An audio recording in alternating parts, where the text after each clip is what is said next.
Hey everybody, today we are taking some time to respond to Josh and their questions about ministry. This is episode 33 of the Sustainable Ministry Show, answering listener questions.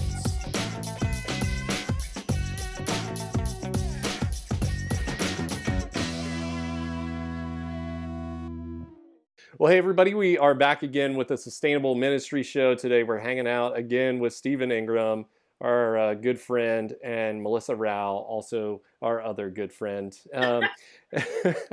And later this weekend, Melissa and I will both be at the Simply Youth Ministry Conference. And just a second, Melissa, I want you to kind of tell us what you'll be doing there.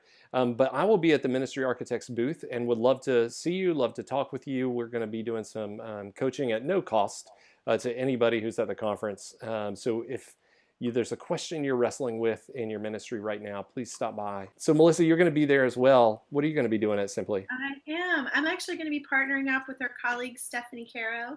She and I are going to be doing a half track together about 10 solutions for small churches. So we're going to be doing a half track on Sunday, and I believe I'm also doing a workshop about conflict resolution in the church. So managing and trying to transform conflict in a healthy way. That seminar is going to be full. Yeah, I hope so. And Stephen, unfortunately, you're not going to be at the Simply Conference this year. But what are you going to be doing this weekend? Yeah, well, I've let's see, this weekend, I'm sure I'll just be watching college football. Yeah, no, I do not have anything coming up this month, so it's actually pretty nice that there's not a big conference or a speaking engagement that I have. So it's going to be a little bit of rest. So that'll be nice. Yeah, time to take a deep breath, right? Yeah. So for the last couple of weeks, we've been asking folks for questions, and we've started receiving them. Yeah.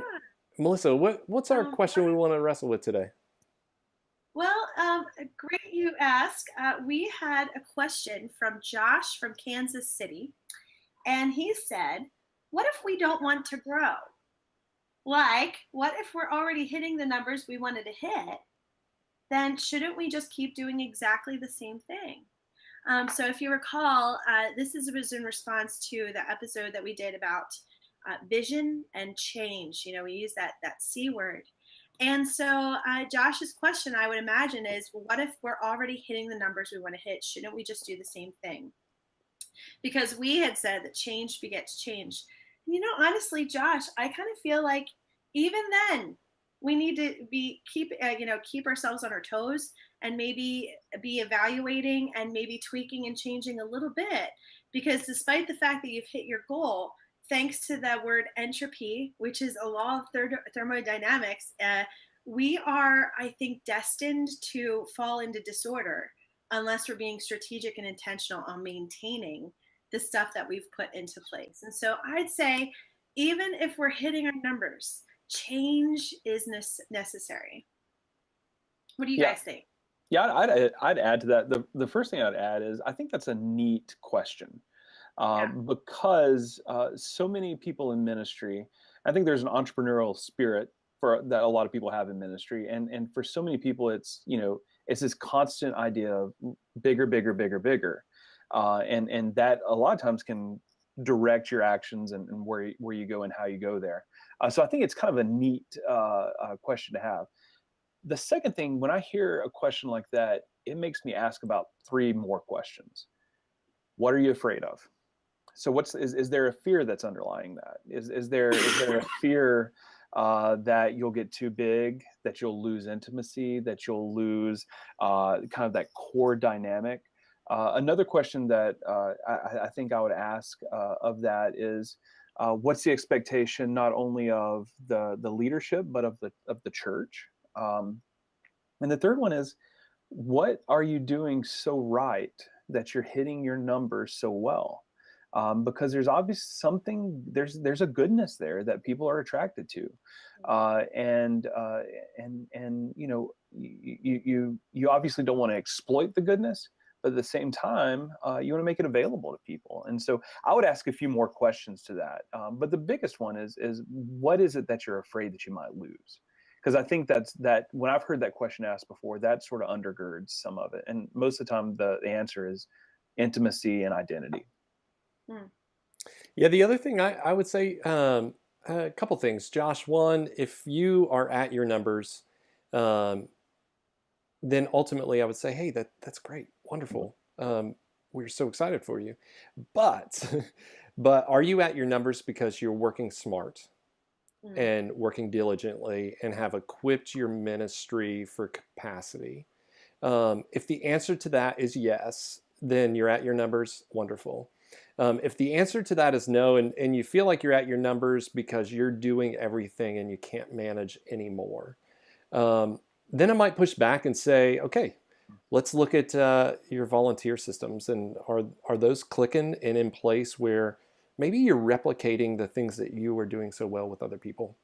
But if those pieces are in place, you're tracking folks, your ministry is running consistently at capacity, and you're doing all that you can to maintain that, wonderful. Absolutely. There's probably a plateau for every ministry and every church. And we would applaud you and ask you to share your secrets. um, but like Stephen, I would ask a few other questions. So, are we working smart? Are we equipping other people? And is that why we're at capacity? And if so, man, well done, good and faithful servants. That's And I really do like that, Bryant, that word you use, plateau, because a lot of times we use that word in a very negative context. But every mountain has a plateau.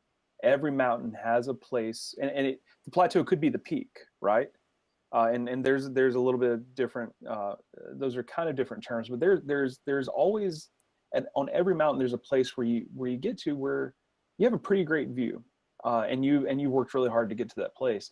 And so don't be afraid of those places. I think sometimes we enter into a kind of a consumerist, or maybe it's a capitalist mindset, not to get political, but a sort of a capitalist mindset that it's always there's always another plateau or another peak. And sometimes there's not. Sometimes we need to sit back and go, man, this is beautiful. Not become complacent, but really appreciate the beauty of what's happened. So I appreciate that I word. love that. And I think that's one of the reasons why we do goal setting anyway. Yeah. So we know when we've hit the mark and we can celebrate that. So, Josh, grateful for you, grateful for your question. Keep them coming, and I hope you continue to listen or watch. The second question, ironically, is also from a Josh who happens to be from Ocala, Florida. Josh would like to know what goals he should try to set for his ministry. It matters whether or not you are determining personal goals or if you're determining ministry goals. And I think if it's ministry goals, I think the only way you should go about doing that is with a team of people that are going to help speak into what those goals should be. So the number one advice to that is don't go it alone. And so are we talking ministry goals here? I think we are. Yeah, I Right? think so. Yeah. Yeah, so I think that's the number one thing is to not do it alone. I think often in churches, many ministers, ministers of youth ministry or children's ministers or ministers of music will often do this exercise behind their desk with a pen and a piece of paper and vision cast and dream, because we're all dreamers, because we love ideating in our ministries. But I think we have to remember to include people in that process. So that's step one. Stephen, what types of goals do you think? Yeah, I think when you're entering that process, I think you're spot on, Melissa. I think it has to be a community process, because at the end of the day, and we say this all the time, ministry architects, it's not your church. You're a part of a greater system that God's called a lot of different pieces to, and so it's the church's church. Now, fortunately, we get to be a part of that. The flip, so there is a community crowdsourcing. I'm not going to use the word consensus, by the way. Sure. But crowdsourcing of some of these goals, right? And I do think there's a difference between goals and vision. The vision's got to be cast out much farther than the actual goals. The goals help you move towards that greater vision, right? Agreed. Okay. But the flip side of that, the crowdsourcing piece, is we are called. If you're working in a church, I'm assuming that you're called by God to professional vocational ministry. And there's a little bit of a different calling on that than someone who is called to be a dentist, who is helping create some of those goals. And so I heard a guy the other day talk about any major idea that someone puts out in ministry. They've spent probably around 400 hours developing that idea, uh, just in passive thought and study and all these different things, around 400 hours. Um, Most of our congregation members are not spending that amount of time thinking about these ideas and researching and developing and spending their whole vocational career. So I say all that to say, I think we have a unique call when we're developing goals, to be a little more prophetic and to push those goals farther, and not just the goals farther, but maybe broaden the circle and the scope of those ideas. So I think part of our call in that, yes, crowdsourcing, whole church, but I also think there's a prophetic component to that where we can say, guys, we're dreaming about what we can do, not what God can do through us. Mm. So I think we have an opportunity there. The other thing I would say is the goals need to stretch us just a little bit. Mm. They need to cause us to think about ministry a little bit differently and work towards something new or bigger, better, I guess, if you want, depending on how you define all those words. But push us into something new that we might not do otherwise. So that's the other thing I would add about goals. Yeah, Melissa. I feel like we have to remember too that goals are not just something we do. The reason why we have goals is to specifically move our mission forward or to bring about our mission, right? Mm. So I think it's very important that the goals we set, it's funny, Josh, from Ocala, Florida, is that we're not saying, oh, you need to have these types of goals, because it's very specific to your mission statement. Your goals should be in line with them. So, if your goal is um, to serve your local community, and to fill in the blank, I would imagine that you're going to have very many outreach or evangelism or service goals. Maybe that's a number of outreach programs or um, events that you're hosting at the church or from the church each month, engaging however many people.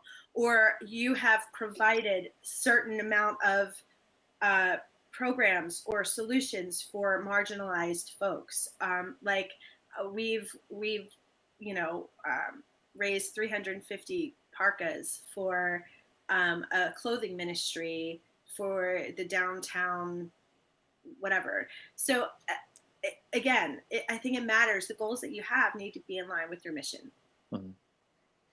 So it's interesting. This prompts a whole nother kind of question that wasn't submitted to us, but we had Josh, right, who asked about numbers, and is it okay just to maintain what he's got, and then we had Josh. These are both real people, by the way, who asked about goal setting, and I was on an assessment recently, and we were asking about numbers, and somebody said in the listening group, I just hate to think that ministry is about numbers. Do we have to name a number? And so numbers often are measurement tools for goals, right? And both of these questions are kind of on target with that. So how do you guys respond when somebody says ministry is not about numbers, it's about relationships? Oh my gosh, I can't help it, like jump right in there, because that's something we hear all the time. Mhm. And honestly, you know what I say? I don't. It's about the right numbers, right? We're not just counting heads, but man, I don't know if I've said this before. I know I've said it before. I'm just not sure if I've said it on the podcast. I'm pretty sure Jesus was a numbers guy. Yeah, Jesus was definitely. Jesus was very clear about the 99 and the one, and the only way you know about the 99 and the one is if you're counting, and there is something there. Our founder of our organization, Mark DeVries, tells us fantastic story. I don't know if you've ever heard him tell it, but I'm going to paraphrase it. He said, "Yeah, my wife and I went to Disney World, and we had the kids. They were about teenagers, and we have 3 kids, and we are going to let them, walk around the park, some by themselves, and kind of do their own thing. And we're going to meet at 6 o'clock, and we're leaving the park at 6 o'clock. And so 6 o'clock rolls around, and 2 of the kids show up, and we wait on a couple more minutes for the third one to show up. The third one doesn't show up, so we leave, because it's just not about numbers. I think probably most ministry contexts can point to a church down the street that has the numbers, that has 10,000 people at that church on a Sunday, or 500 kids at youth group or whatever. And I think that makes us a little jaded about numbers, because sometimes those things are thrown in our face. I think we have to overcome that and be bigger than that, and remember that that numbers do matter, and we just can't shy away from that. That's exactly right. Every single number represents a relationship or a potential relationship that you can have with somebody connected to your church. And it doesn't matter what the number is, as long as we know the number. That's the other thing I was thinking about too. So it doesn't matter if it's 10 or 100. It just matters that you know the number, and you know the number of people that are entrusted to you in your ministry, because all of those 10 or all of those 100 matter deeply to your church. And that's important to capture. And on the flip side, if you don't name the number, most people's response is it should be more, regardless of how well you're doing. So Josh, that's hitting his numbers. If you don't name those numbers, somebody's going to come to you at some point and say, "Hey, Josh, I don't know what you're doing, but it probably should be more than what you got." Right? So it creates a lot of pressure for us in ministry if we don't know what the number is. But I don't think any of us are saying that it's numbers, not relationships. That's right. I think we're saying that it's numbers because those count the relationships, and it's the relationships we're going after. So crucially important. Besides Simply Youth Ministry, Melissa, this weekend, where can people catch up with you? Oh, feel free to send me an email, melissa@ministryarchitects.com. I'm also on Facebook and the Twitter. Yeah, come hang out with me over on my Facebook author page. You can just look that up, Stephen Ingram, author, speaker, consultant, something like that. And also on the Twitter, Stephen L. Ingram. And then over at the blog, 12stonespirituality.com. Love to hang out with you there too. Yeah, and if you guys have questions about numbers, there's some norms that we've seen around children's ministry and youth ministry. Please reach out to Melissa and Stephen and ask about those norms. And what those numbers should be in relationship to the size of your church and all that good stuff. You can catch up with me, Bryant, at ministryarchitects.com.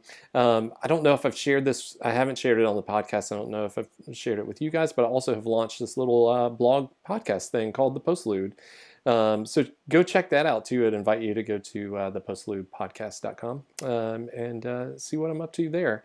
Don't forget to subscribe, iTunes, YouTube, Google Play Store, and just about anywhere else. We're so thankful that you tune in with us each and every week and allow us to speak into your ministry. Melissa, Stephen, farewell. Take care, guys. Adieu.